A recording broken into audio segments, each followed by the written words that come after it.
at South Cambridgeshire District Council to speak for Amendment 1.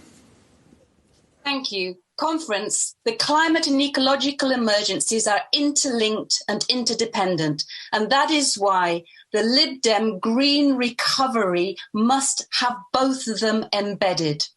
Over the last 2 months, our community has been fighting to save a piece of wild, open land. And during our campaign, we gathered some moving testimonial. There was a 6-year-old girl who said, "That's the Gruffalo Wood. It's where the fox and snake live.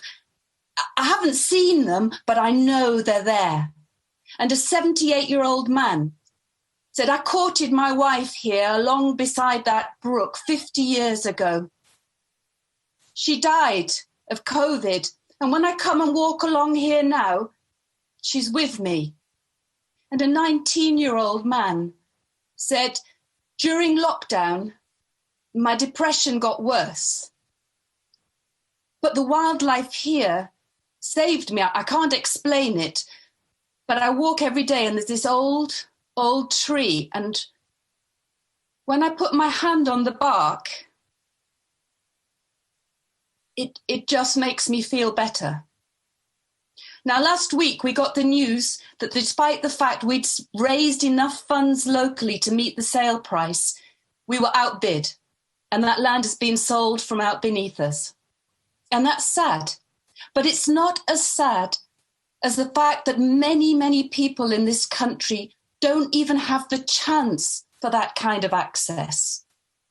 Studies have shown that 20% of the most affluent wards have 5 times as many parks and green spaces as the 10% most deprived. A quarter of children never have access to open green space. And low-income households, BME communities, and older people are much less likely to get access.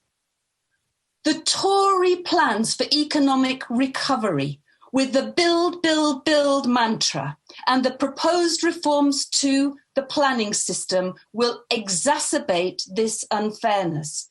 And that's why the Lib Dems need to show leadership, putting biodiversity and access to biodiversity at the heart of our green recovery.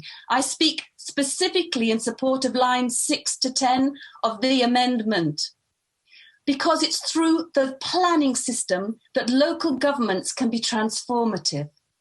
In South Cambridgeshire, as part of our green recovery, we have just adopted the Doubling Nature Vision as a sister document to our zero carbon strategy, obliging planners to make sure that in our next local plan, we do achieve that. And we're promoting local green space through communities and neighbourhood plans. Please support this amendment. Thank you very much. Could I please ask Steve